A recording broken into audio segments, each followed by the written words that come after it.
What's up guys, we here. So for this DIY video, we'll be replacing the brake fluid on the HILUX. So the steps will be pretty much similar to any brand of vehicle as well, or model. So let's get started.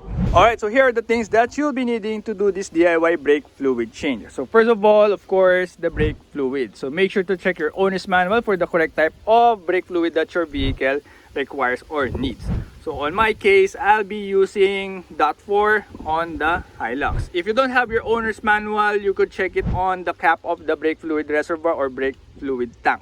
But majority of the vehicles are using .3 and you could upgrade to .4 if you want to. And of course, our wrench, a pump to pump out or suck out the old brake fluid from the brake fluid reservoir or tank, rags. And then if you're gonna do it by yourself, you'll need a bottle.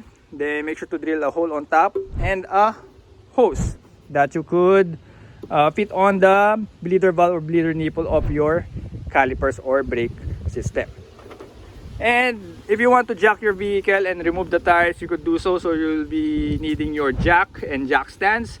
And on my case, or in this video, I won't be removing the tires to save energy and time. So I'll be using a garage creeper to go underneath the vehicle. So this is the setup for the one-man job. So you have your bottle pre-filled with a little bit of brake fluid, and then you have your hose going in there. And the other end of the hose is submerged onto the brake fluid or in the brake fluid, and the other end will go to your bleeder nipple or bleeder valve.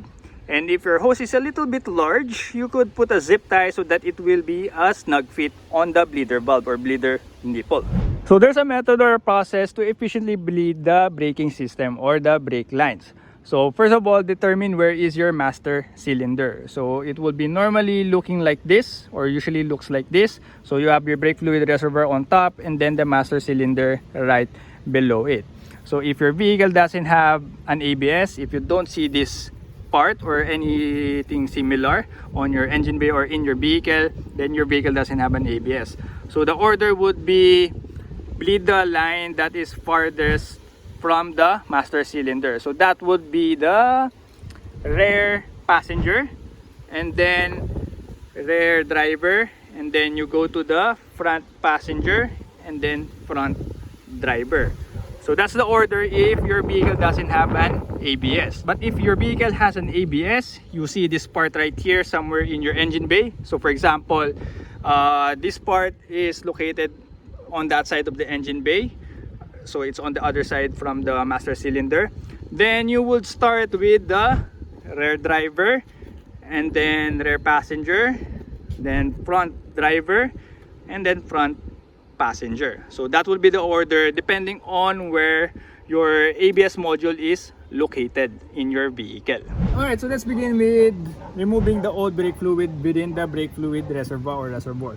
So grab yourself a rag, put it underneath the reservoir or reservoir, and then open the cap, grab your pump and an empty bottle, and then siphon out the old brake fluid from the brake fluid reservoir. You could also remove the filter that will be located within the opening of the brake fluid reservoir if you can. So this step is just optional, just to make things a little faster, so that you would be flushing new fluid directly or immediately within the brake lines or along the brake lines or in the brake lines. So yeah, if you can, just remove the old brake fluid and then put it in your container.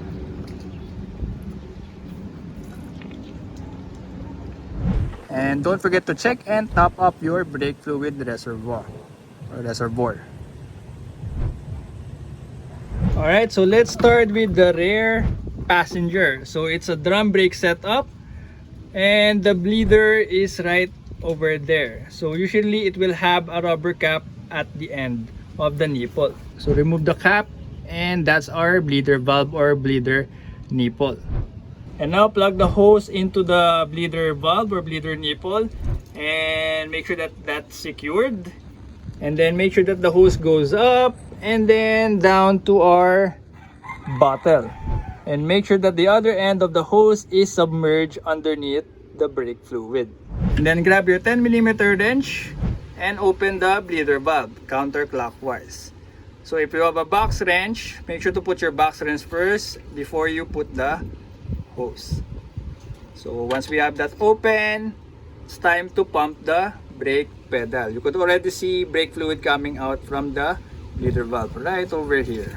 So when pumping the brake pedal, you don't want to go all the way to the firewall. Just a little bit before the firewall and you should be pretty good. So that will avoid breaking your seals along your brake line, or specifically in the master cylinder.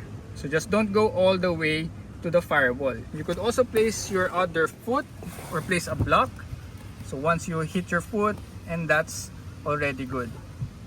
By the way, when you're pressing your brake pedal, you should do it slowly, and you'll feel that it will depress or sink. So you don't pump it like this. Just do it in a slow manner. You'll notice that it will move slowly.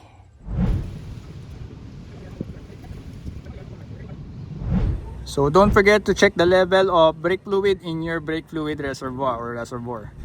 So make sure that it won't hit below minimum, because when it's empty, that's the time that we'll be introducing air into the brake lines. So that's the thing that we're trying to prevent. So make sure to check the level of the fluid and top it up if it's already at the minimum.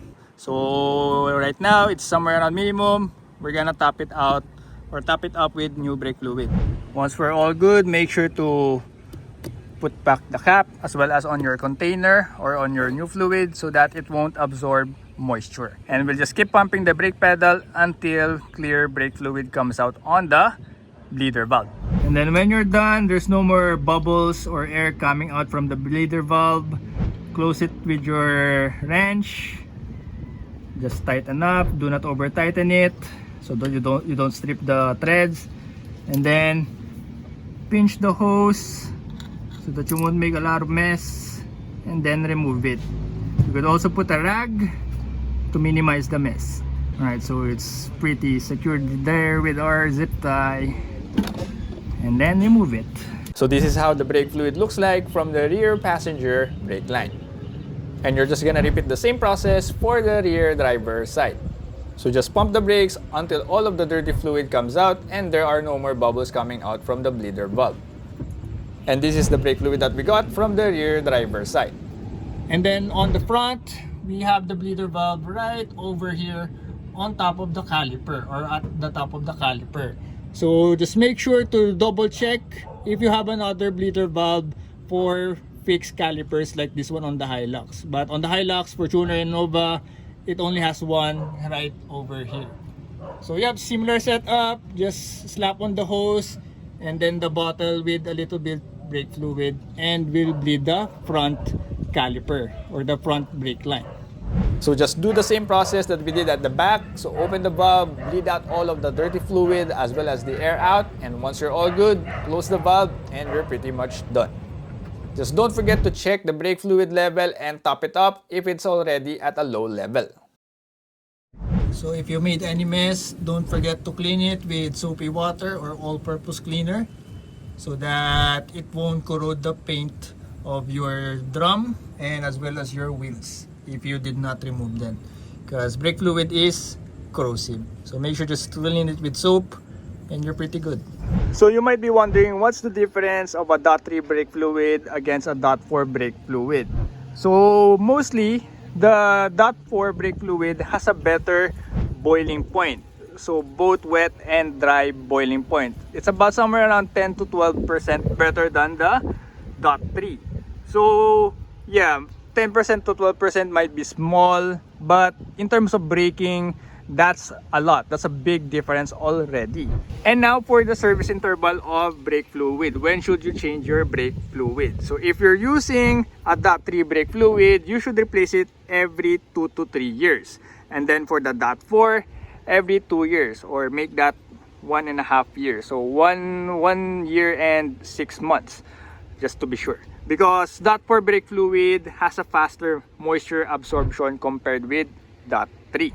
And that's how you change your brake fluid on your vehicle. So if you're looking for other DIY videos on how to replace other fluids like power steering fluid, transfer case and differential gear oils, manual transmission gear oil, then check my channel. There will be more DIY videos in there. So if you find this video helpful, don't forget to like and share this and subscribe if you haven't, so that you'll be updated on our upcoming DIY videos, as well as other car related contents like off-roading and car camping.